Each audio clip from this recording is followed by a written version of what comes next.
All right, meanwhile, the Obama administration is scrambling to meet its own Obamacare deadlines. Republican Senator John Barrasso of Wyoming joins me now with the details. Senator, welcome back to the show. It's always great to have you here.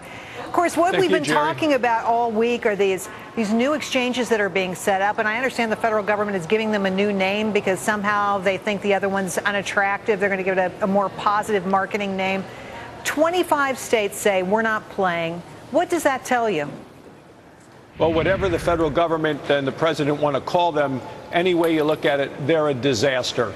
25 states are saying no thank you, and it's because the Secretary of Health and Human Service, the government, can't tell the states what it's actually going to cost them to set them up. You know that Chris Christie in New Jersey said no thank you.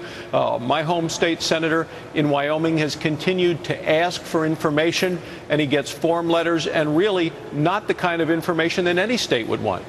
Well, I'm concerned that the way the law is written, if you don't play, the federal government comes in and sets this thing up for you. What will that mean? What will that look like? And how will it compare with states doing this themselves?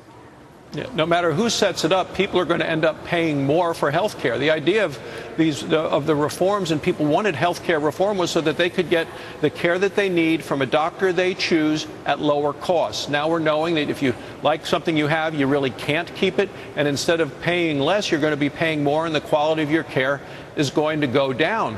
And the exchanges, I think, the big problem is that it's not just what you might want based on what you can afford or what might work for your family. These are all government-approved products that they have to sell at a level of care that may be more expensive, or even more care or more insurance that you're even interested in buying. Well, you know, there are a lot of promises about this program, a lot of promises that look like they're being broken even now.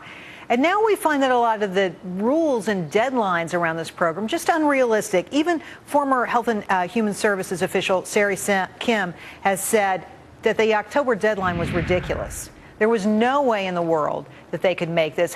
Health and Human Services failed to meet deadlines within the first 12 months. The fact that they have this deadline that the exchanges will be up and running in 2014, it's like finding a white unicorn. It's impossible to meet that deadline.